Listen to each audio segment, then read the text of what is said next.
നമസ്കാരം. കുറേ നാളായിട്ടൊരു വീഡിയോ ആയിട്ട് വന്നിട്ട് നമ്മൾ ചില കാര്യങ്ങളിൽ നമുക്ക് പ്രതികരണശേഷി നഷ്ടപ്പെട്ട് നമ്മൾ ഇരിക്കേണ്ടി വരുമ്പോൾ, അല്ലെങ്കിൽ നമ്മൾ ആരോട് ഇതിനു വേണ്ടി പ്രതികരിക്കുമ്പോൾ എന്നുള്ളൊരു സംശയം വരുമ്പോൾ നമുക്ക് നല്ലൊരു മാർഗ്ഗമാണ് യൂട്യൂബ് എന്നുള്ളത്. കാരണം എന്ന് വെച്ചിട്ടുണ്ടെങ്കിൽ നമ്മളുടെ ഒരു ദേഷ്യം അല്ലെങ്കിൽ നമ്മളുടെ ഒരു സങ്കടമോ നമ്മളുടെ ഒരു ഇതൊക്കെ പങ്കുവെക്കാൻ ഒരു പ്രേക്ഷകൻ അല്ലെങ്കിൽ ഒരു പ്രേക്ഷകനെ കിട്ടുക, അത് നല്ലൊരു കേൾവിക്കാരനെ കിട്ടുക എന്നുള്ളത് നമുക്ക് വലിയ പ്രയാസമായിരിക്കുന്ന സമയത്ത് നമുക്ക് ഏറ്റവും നല്ലൊരു എന്താ പറയുക ഒരു ഉപായം അല്ലെങ്കിൽ നല്ലൊരു മാർഗ്ഗമാണ് നമ്മൾ യൂട്യൂബിലൂടെ അല്ലെങ്കിൽ ഇതിലൂടെ കയറിയിട്ട് നമ്മുടെ അഭിപ്രായങ്ങൾ നമ്മൾ അരിശം പറഞ്ഞു തീർക്കുക എന്നുള്ളത്. കേൾക്കേണ്ടവർ കേൾക്കട്ടെ, പക്ഷെ നമ്മുടെ ഒരു അവസ്ഥ അല്ലെങ്കിൽ നമ്മളുടെ ഒരു ദേഷ്യം അല്ലെങ്കിൽ നമ്മളുടെ ആ ഒരു മാനസികാവസ്ഥ നമുക്ക് കുറച്ചെങ്കിലും ഒരു സമാധാനം കിട്ടും അങ്ങനെ പറഞ്ഞു കഴിഞ്ഞാൽ. അപ്പോൾ അതുകൊണ്ട് തന്നെയാണ് കുറേ നാൾക്ക് ശേഷം ഞാനും ഒരു വീഡിയോ ചെയ്യാമെന്ന് വിചാരിച്ചത്. ഇപ്പോൾ ഞാൻ പറഞ്ഞു വരുന്നത് എന്താണെന്ന് വെച്ചിട്ടുണ്ടെങ്കിൽ ഇപ്പോഴത്തെ പുതിയ വിവാദം അല്ലെങ്കിൽ പുതിയൊരു ചാനൽ ചർച്ച അല്ലെങ്കിൽ രണ്ടുപേരെ തമ്മിൽ തല്ലിച്ചുകൊണ്ട് ചാനലിൻ്റെ റേറ്റിംഗ് കൂട്ടാനുള്ള തന്ത്രം എന്ത് വേണമെങ്കിലും പറയാം. ഇപ്പോൾ ഈ മനാഫ് അർജുൻ ഫാമിലി തമ്മിലുള്ള വിഷയങ്ങൾ നമ്മൾ എത്രയോ 2 മാസത്തോളമായിട്ട് അല്ലെങ്കിൽ 2 മാസത്തിൽ കൂടുതലായിട്ട് നമ്മളെല്ലാവരും ഒരേപോലെ പ്രാർത്ഥിക്കുന്ന ഒരു സംഭവമായിരുന്നു. അർജുൻ്റെ മൃതദേഹം തിരിച്ച് എത്രയും പെട്ടെന്ന് കിട്ടട്ടെ. അതായത് അവർക്ക് എല്ലാവർക്കും ഏതൊരു മാതാപിതാക്കൾക്കായാലും അല്ലെങ്കിൽ ഭാര്യക്കായി കഴിഞ്ഞാലും ജ്യേഷ്ഠൻ അനിയന്മാരാർക്കായി കഴിഞ്ഞാലും ഒരാളുടെ മരിച്ചു എന്ന് ഉറപ്പായിട്ട് പിന്നെ ആളുടെ ശരീരം കിട്ടാതെ പോകാന്നുള്ള വളരെ വിഷമം പിടിച്ചൊരു കാര്യം തന്നെയാണ്. നമ്മളിൽ പലരും അതനുഭവിച്ചിട്ടുണ്ട് കൊറോണ സമയത്ത്. നമ്മളുടെ പലരുടെയും ബന്ധുക്കളായി കഴിഞ്ഞാലും അല്ലെങ്കിൽ പലരുടെയും ഭർത്താവ് അല്ലെങ്കിൽ അച്ഛൻ അമ്മ വാപ്പ ഉമ്മ ആരൊക്കെ ആയി കഴിഞ്ഞാലും നമ്മൾ മരിച്ചു കഴിഞ്ഞിട്ടുണ്ടെങ്കിൽ കൂടുതലും നമ്മളെ ഇന്ത്യയിലോ കേരളത്തിലോ ഒന്നും എഫക്റ്റ് ചെയ്തിട്ടില്ലാന്ന് തോന്നുന്നത്. എന്നാലും പുറം രാജ്യങ്ങളിൽ ഇപ്പോൾ അമേരിക്ക UK ഒക്കെ ഉള്ള സ്ഥലങ്ങളിലൊക്കെ നമ്മൾ പറയാനായിട്ടുണ്ട്, അല്ലെങ്കിൽ നമ്മൾ അനുഭവിച്ചിട്ടുണ്ട്. ഇതേപോലുള്ള മരണങ്ങൾ സംഭവിച്ച് ബോഡി പോലും കാണാതെ ഇത് എവിടെ കുഴിച്ചിട്ട് അല്ലെങ്കിൽ എവിടെ കബറടക്കിയെന്ന് പോലും അറിയാതെ പല കുടുംബങ്ങളും ഇന്നും അതിൻ്റെ ഒരു വിഷമത്തിലും നീറ്റലും കഴിയുന്നുണ്ട്. മരണം എന്നുള്ളത് എല്ലാവർക്കും ഉള്ളതാണ്, മരിച്ചു പോവുകയും ചെയ്യും. ഈ മരിച്ചു കഴിഞ്ഞ് കഴിഞ്ഞിട്ടുണ്ടെങ്കിൽ നമുക്ക് വീണ്ടും ഇവരൊന്ന് ഓർമ്മിപ്പിക്കാൻ പലപ്പോഴും ചില സന്ദർഭങ്ങളിൽ മാത്രം നമ്മൾ വരാം. ഇപ്പോൾ ഈ പറഞ്ഞ കാര്യം തന്നെ ഒരു 40ൻ്റെ ദിവസം അല്ലെങ്കിൽ ഒരു ആണ്ടിൻ്റെ ദിവസമൊക്കെ പിന്നീട് നമുക്ക് ഓർമ്മ വരാം. അത് മനുഷ്യനുള്ളൊരു ഗുണം തന്നെയാണ് അത്. കാരണം എന്താണെന്ന് വെച്ചിട്ടുണ്ടെങ്കിൽ വെറും ഇവരെക്കുറിച്ചുള്ള ഓർമ്മകളായി കഴിഞ്ഞ് കഴിഞ്ഞാൽ ജീവിതം മുന്നോട്ട് പോകാമെന്നുള്ള ദിവസമായി തീരും. അപ്പോൾ അതുകൊണ്ട് നമുക്ക് ഈ മറവി എന്നുള്ളത് വലിയൊരു അനുഗ്രഹമാണ്. എന്നിരുന്നാൽ കൂടിയിട്ട് നമുക്ക് ഈ കൊല്ലത്തിലൊരിക്കലോ അല്ലെങ്കിൽ അത്രയും വേണ്ടപ്പെട്ടവരുണ്ടെങ്കിൽ നമുക്ക് ആഴ്ചയിലോ മാസത്തിലോ ഒരിക്കലോ ഒക്കെ നമുക്ക് ഇവരുടെ ആ ഒരു കുഴിമാടത്തിൽ അല്ലെങ്കിൽ ഖബർസ്ഥാനിൽ പോയിട്ട് ഒന്ന് ഓർമ്മ പുതുക്കുക അല്ലെങ്കിൽ നമ്മളെ വിഷമം ഒന്ന് പങ്കുവെക്കുക എന്നൊക്കെ വിചാരിക്കുമ്പോൾ അതിനൊരു സ്ഥലം ഇല്ലാതെ പോവുക എന്നുള്ളത് വളരെ വിഷമം പിടിച്ചൊരു കാര്യമാണ്. അതുകൊണ്ട് തന്നെയാണ് ആ ഒരു ഡെഡ് ബോഡി ആയിട്ട് കിട്ടല്ലേ എന്നായിരുന്നു പ്രാർത്ഥന. എന്നിരുന്നാൽ കൂടിയിട്ട് എങ്ങനെ ആയിക്കഴിഞ്ഞാലും ആ ഒരു ശരീരം നമുക്ക് തിരിച്ചു കിട്ടുക അല്ലെങ്കിൽ അതിൻ്റെ എന്തെങ്കിലും ഒരു അവശേഷിപ്പ് നമുക്ക് തിരിച്ച് കിട്ടട്ടെ, ആ കുടുംബത്തിന് കിട്ടട്ടെ എന്നുള്ള പ്രാർത്ഥന അല്ലായിരുന്നു എല്ലാ മലയാളികളും, ലോക മലയാളികളെല്ലാവരും, നമ്മളല്ല. അതിലവിടെ ജാതിയോ മതമോ വർണ്ണമോ ഒരു വിവേചനവും ഇല്ലാതെ എല്ലാവരും ഒരേപോലെ പ്രാർത്ഥിച്ചാണ്. പടച്ചവനോട് പ്രാർത്ഥിക്കുന്നവരും ദൈവത്തോട് കൃഷ്ണനോടും രാമനോടും അല്ലെങ്കിൽ ക്രിസ്തുവിനോടും അള്ളാഹുവിനോടൊക്കെ പ്രാർത്ഥിക്കുന്നവരൊക്കെ ഒരേ പ്രാർത്ഥന തന്നെയായിരുന്നു. അതെല്ലാം കഴിഞ്ഞ് നമുക്കെല്ലാം സന്തോഷം എന്ന് പറയാൻ പറ്റില്ല, എന്നിരുന്നാൽ കൂടി നമുക്കൊക്കെ ഒരു സമാധാനം കിട്ടുന്നൊരു വാർത്തയായിരുന്നു ഈ അർജുൻ്റെ ബോഡി റിക്കവർ ചെയ്ത് കിട്ടിയെന്നുള്ളത്. കാരണം അവിടെ നമുക്ക് സമാധാനം കിട്ടുക എന്ന് പറഞ്ഞാൽ അതിനിടയ്ക്കൊക്കെ നമ്മുടെ എല്ലാവരുടെയും ബന്ധുക്കളും സ്വന്തക്കാരും ഒക്കെ മരിച്ചു പോയിട്ടുണ്ട്. അതിൻ്റെ ഒക്കെ വിഷമങ്ങളൊക്കെ നമുക്കുണ്ട്. എല്ലാം ഉണ്ടെങ്കിൽ കൂടി നമ്മളൊരു മാധ്യമത്തിലൂടെ ഇത്രയും ശ്രദ്ധ ആകർഷിച്ച് അല്ലെങ്കിൽ ഇത്രയും എന്താ പറയുക നമ്മുടെ മനസ്സിനെ ഒന്ന് ടച്ച് ചെയ്തിട്ടുള്ള ഒരു കാര്യത്തിന് ഒരു അന്ത്യമായി എന്ന് കേട്ടപ്പോൾ നമ്മളെല്ലാവരും ഒന്ന് സമാധാനപ്പെട്ടു അല്ലെങ്കിൽ സന്തോഷിച്ച് എന്നതിൽ പറയുന്നതിൽ അർത്ഥമില്ല. എന്നിരുന്നാൽ കൂടി നമുക്ക് അങ്ങനെ പറയാം, സന്തോഷിച്ച് നമ്മൾ കിട്ടിയല്ലോ, സമാധാനമല്ലോ, കുടുംബം രക്ഷപ്പെട്ടല്ലോ, അല്ലെങ്കിൽ ആ കുടുംബത്തിന് ഒരു എൻഡ് ഉണ്ടായല്ലോ, അവർക്ക് ഒരു കുഴിമാടത്തിൽ പോയിട്ടൊന്ന് പ്രാർത്ഥിക്കാനോ അല്ലെങ്കിൽ മക്കൾക്കൊന്ന് അച്ഛനെ കാണിച്ചു കൊടുക്കാനുള്ളൊരു ഇതുണ്ടായല്ലോ എന്ന് വിചാരിച്ച് സന്തോഷിച്ച്. അതോടൊപ്പം തന്നെ നമുക്ക് അതിൻ്റെ പിന്നിൽ അഹോരാത്രം പണിയെടുത്ത പലരും ഉണ്ടായിരുന്നു.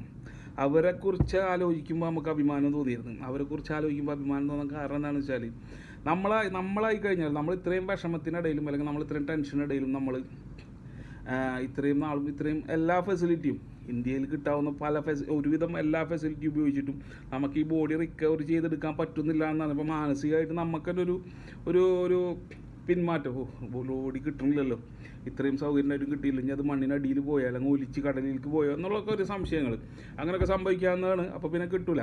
അപ്പോൾ നമുക്കെല്ലാം പലർക്കും തോന്നിയിട്ടുണ്ടാവും കിട്ടൂല. എന്നിട്ടും അതിൻ്റെ പിന്നിലൊരു ദൃഢനിശ്ചയത്തിൽ ഞാൻ അവൻ്റെ ബോഡിയായിട്ട് തിരിച്ചു പോകുള്ളൂ എന്ന് പറഞ്ഞു തന്നിട്ടുള്ള ഈ മനാഫ് എന്നുള്ള വ്യക്തി പേഴ്സണലായിട്ട് നമുക്ക് ഒരാൾക്കും അറിയില്ല.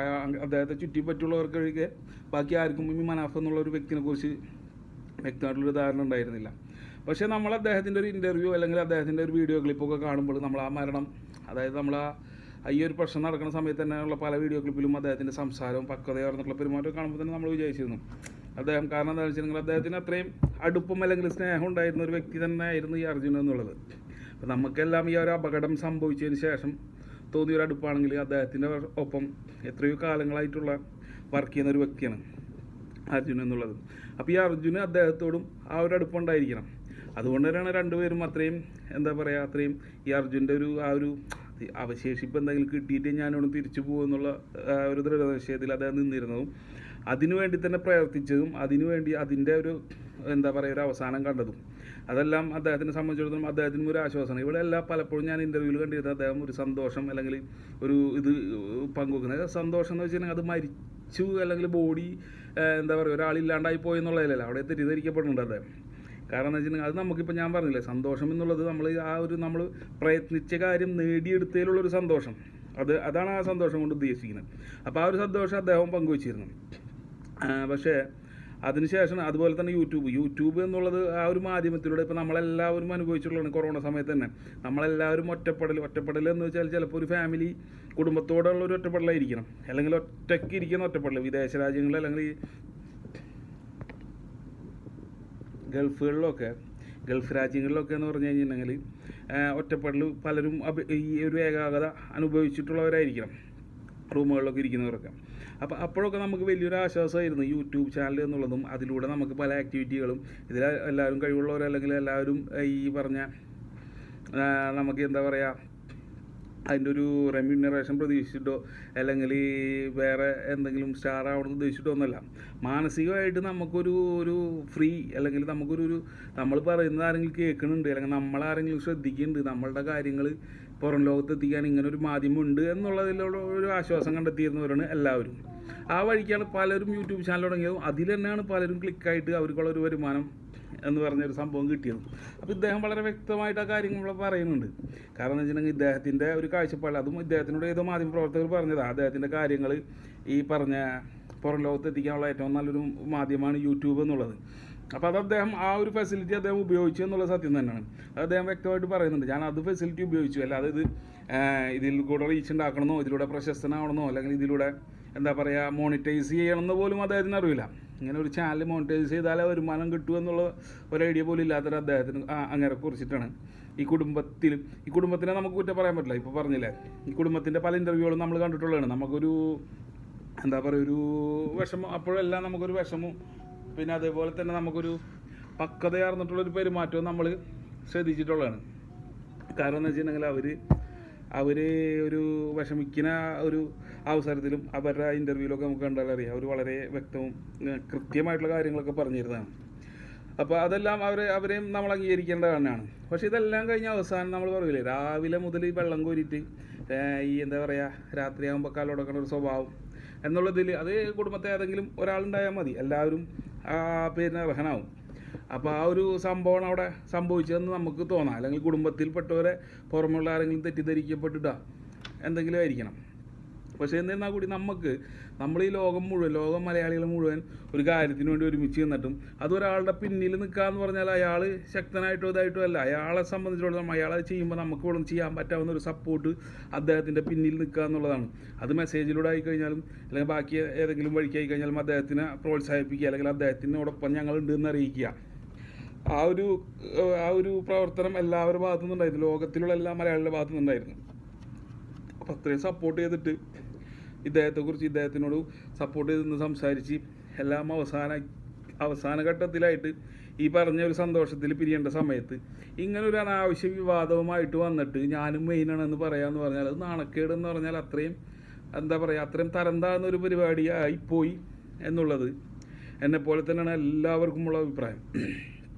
കാരണം എന്ന് വെച്ചിട്ടുണ്ടെങ്കിൽ നമ്മളൊരു കാര്യം എന്ത് പ്രവൃത്തി എന്ത് കാര്യമായി കഴിഞ്ഞാലും അത് പറയുമ്പോഴോ അല്ലെങ്കിൽ ചെയ്യുമ്പോഴോ പൊതുസമൂഹം ഉണ്ടല്ലോ, പൊതുസമൂഹം പലവിധമാണ്. എന്നിരുന്നാൽ കൂടി ഈ പൊതുസമൂഹം എല്ലാം കൂടി ഒരാളുടെ ഒപ്പം നിൽക്കുക എന്നുള്ളത് അപ്പോൾ തന്നെ നമുക്ക് ചിന്തിച്ചാൽ മനസ്സിലാവില്ലേ, ഈ പൊതുസമൂഹത്തിലുള്ള എല്ലാവരും പൊട്ടന്മാരായിരിക്കുമല്ലോ.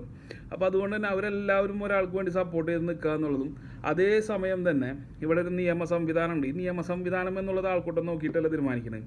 ഈ നിയമ സംവിധാനത്തിന് ഇപ്പോൾ ഉദാഹരണം പറഞ്ഞാൽ ഇപ്പോൾ ഈ ഇദ്ദേഹത്തിനെതിരെ കേസ് കൊടുത്തവർ പോലീസ് കേസെടുക്കും, രജിസ്റ്റർ ചെയ്യും, കാര്യങ്ങൾ ഇതാക്കും. ഇദ്ദേഹത്തിനെ പ്രതി ചേർത്തുകൊണ്ട് അന്വേഷണം ആരംഭിക്കും. അപ്പോൾ അങ്ങനെയുള്ളൊരു അന്വേഷണം ഇപ്പോൾ ആരംഭിച്ചു കഴിഞ്ഞു. ഇനി സത്യാവസ്ഥ കണ്ടെത്തണം. പക്ഷെ നമുക്ക് മാനസികമായിട്ട് വിഷമം എന്താണെന്ന് വെച്ചാൽ നമ്മൾ ഇത്രയും സപ്പോർട്ട് ചെയ്ത് സന്തോഷിച്ച് അവർ വിജയം കണ്ടു, അവർക്ക് ബാക്കിയുള്ള അവരുടെ കുടുംബജീവിതം നല്ല നിലയിൽ പോട്ടെ, മക്കൾ എല്ലാം നല്ല നിലയിൽ പഠിച്ച് വളരട്ടെ എന്നൊക്കെ വിചാരിച്ചിരുന്ന സമയത്തിന് ഏതോ ഇപ്പോൾ പുറമെ നിന്നുള്ള ഒരാളല്ല എന്നാണ് എൻ്റെ അറിവ് വന്നിട്ട് ഇതേപോലുള്ള വിഷയങ്ങൾ ഉണ്ടാക്കുകയും അതിലൂടെ തന്നെയാണ് ഈ ജാതി മതസ്പർദ്ധ വളർത്തുന്ന വിധത്തിൽ പലവിധ കമൻറ്റുകളും. നമ്മളുടെ ഒരു മഹാശാപം എന്നുള്ള കാര്യം ഇതന്നെയാണ്. അത് എന്താ പറയുക, ഈ മനുഷ്യനുണ്ടായ കാലം മുതലേ ഉള്ളതാണ്. അല്ലെങ്കിൽ ജാതി മത രൂപീകരണത്തിന് ശേഷം, അല്ലെങ്കിൽ ജാതി രാഷ്ട്രീയത്തിന് ശേഷം, അല്ലെങ്കിൽ ഒരു ഭരണം രാജാവിന് പിടിച്ചെടുക്കാൻ രാജഭരണം അല്ലെങ്കിൽ രാഷ്ട്രീയ ഭരണം എന്തോ ആയിക്കോട്ടെ തുടങ്ങിയതിന് ശേഷമുള്ളതാണ് ഈ ജാതി മതവർഗീയത എന്നുള്ളത്. കാരണം എന്ന് വെച്ചിട്ടുണ്ടെങ്കിൽ ഒരു കൂട്ടത്തെ തൻ്റെ ഒപ്പം കൂട്ടാൻ ഏറ്റവും നല്ല പരിപാടിയാണ് ഈ ജാതി പറയുക എന്നുള്ളത്. അപ്പോൾ ഈ ജാതീയത വെച്ച് കളിക്കുന്ന ഒരു കൂട്ടം രാഷ്ട്രീയക്കാരോ അല്ലെങ്കിൽ ഇതുകൊണ്ട് ഇതിൻ്റെ എന്താ പറയുക ഇതിൻ്റെ പ്രതിഫലം പറ്റുന്നവരായിട്ടുള്ള ആൾക്കാർ, അല്ലെങ്കിൽ ഇതുകൊണ്ട് എന്തെങ്കിലും ഗുണമുണ്ടെന്ന് വിചാരിക്കുന്ന ആൾക്കാർ, അവന്മാർ കളിച്ചിട്ടുള്ള ഒരു കളിയിൽ നമ്മളെപ്പോലുള്ള സാധാരണക്കാർ, ഇപ്പം മനാഫ് ഇടക്കിടക്ക് പറഞ്ഞില്ല ഞാനൊരു സാധാരണക്കാരനാണ്, നമ്മളെല്ലാവരും സാധാരണക്കാരാണ്, നമ്മളും ഒരു സാധാരണ. അപ്പം നമ്മളുടെ അതേ ഒരു ചിന്ത അല്ലെങ്കിൽ അതേ ഒരു വൈകാരികത തന്നെയാണ് ഈ വക കാര്യങ്ങളൊക്കെ അദ്ദേഹത്തിനുള്ളത്. അപ്പം നമുക്കറിയാം നമ്മളൊരു കാര്യം ചെയ്ത് അല്ലെങ്കിൽ നമ്മളെ പ്രതിനിധിയായിട്ട് അദ്ദേഹം തന്നെ ചെയ്ത് തീർത്തൊരു കാര്യത്തിന് അദ്ദേഹത്തിന് കിട്ടേണ്ട അംഗീകാരം അല്ലെങ്കിൽ അദ്ദേഹത്തിന് കിട്ടേണ്ട ഒരു സപ്പോർട്ട് കിട്ടുമ്പോൾ അത് ബാക്കിയുള്ളവർക്കും കൂടി ഒരു പ്രചോദനമായിരുന്നു. പക്ഷേ ആ ഒരു സന്ദർഭത്തിൽ ഇങ്ങനെ ഒരു വിവാദം വന്നതും അദ്ദേഹത്തിനെ മാനസികമായിട്ട് തളർത്തി കളഞ്ഞതും ഇപ്പോൾ ഈ പറഞ്ഞില്ല കേസുകൾ, അപ്പോൾ അദ്ദേഹം പറയുന്നുണ്ട് കേസുകളും കാര്യങ്ങളൊന്നും എനിക്കൊരു വിഷയമല്ല, അതെല്ലാം ഞാൻ നേരിടുന്നുണ്ട്. നമ്മൾ എന്തൊക്കെ പറഞ്ഞു കഴിഞ്ഞാലും നമ്മളിതൊക്കെ നേരിടാൻ തയ്യാറാണ്, എല്ലാം ശരിയുടെ ധൈര്യം അതിനുള്ള പണവും കാര്യങ്ങളും എല്ലാം ഉണ്ടായിരിക്കും. എന്നിരുന്നാൽ കൂടി നമ്മൾ കിട്ടുമെന്ന് പ്രതീക്ഷിക്കുന്ന കാര്യമൊന്നും കിട്ടിയത് വേറൊന്നും, ചെയ്ത പ്രവർത്തിക്ക് നമ്മൾ കിട്ടും എന്നുള്ള പ്രതീക്ഷിച്ചിരുന്ന കാര്യത്തിന് പകരം നമുക്ക് കിട്ടിയത് അവരെന്ന് എന്താ പറയുക ഇതേപോലെ ചെളി വാരി എറിയുന്ന ഒരു സംഭവമാണ് ഇപ്പോൾ ഉണ്ടായത്. മാനസികമായിട്ട് എല്ലാവരെയും തളർത്തുന്ന ഒരു കാര്യം തന്നെയാണ്. ഇതിനിടയിൽ കൂടെ ഈ ജാതി മതം ഇതൊക്കെ കൂട്ടിക്കലർത്തി പറയുമ്പോൾ നമുക്ക് സത്യം പറഞ്ഞാൽ ഇതിനോടൊക്കെ ഒരു വെറുപ്പ് വരെ.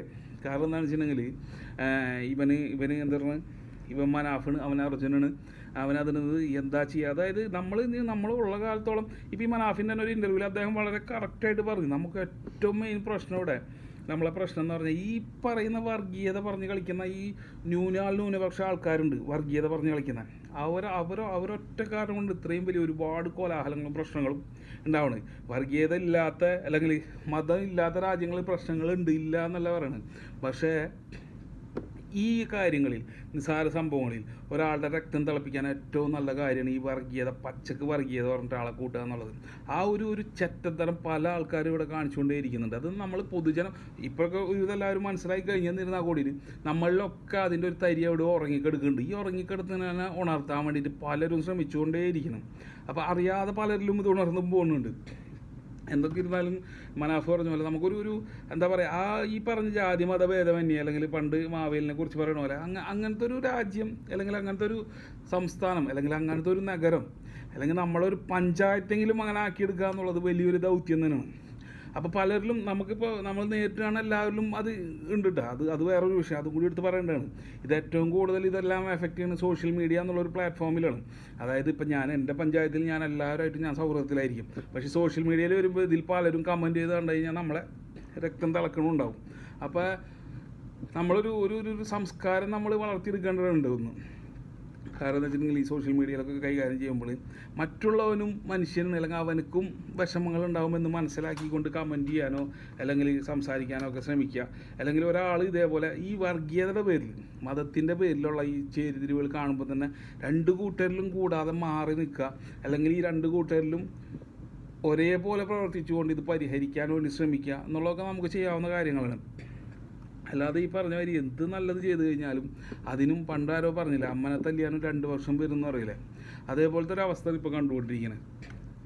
അതിൽ എന്താ പറയുക നമുക്കെല്ലാം ഇത് വേറെ ഒന്നും ചെയ്യാൻ പറ്റുന്നില്ലല്ലോ എന്നുള്ളതുണ്ടെങ്കിൽ കൂടിയിട്ട് ഇതുപോലെ ഒരു 4 ആൾ ഇത് കേട്ടിട്ടോ അല്ലെങ്കിൽ 4 ആൾ ഇങ്ങനെയുള്ള എന്തെങ്കിലും സംസാരത്തിലൂടെ എന്തെങ്കിലും മനസ്സിലാക്കി അല്ലെങ്കിൽ എന്താ പറയുക ഒരു തിരുത്തൽ ആവശ്യമാണെന്ന് മനസ്സിലാക്കിക്കൊണ്ട് തിരുത്താൻ തയ്യാറാണെങ്കിൽ അതന്നെയാണ് സന്തോഷം, നമുക്കും സന്തോഷം. ഇനിയെങ്കിലും ഇത്തരത്തിലുള്ള എന്താ പറയുക വിഷമിപ്പിക്കുന്ന അല്ലെങ്കിൽ ദുഃഖസഹജമായിട്ടുള്ള സാഹചര്യങ്ങൾ ഉണ്ടാകാതിരിക്കട്ടെ എന്ന് നമുക്ക് പ്രത്യാശിക്കാം. അപ്പോൾ ഓക്കെ, ശരി, ബൈ.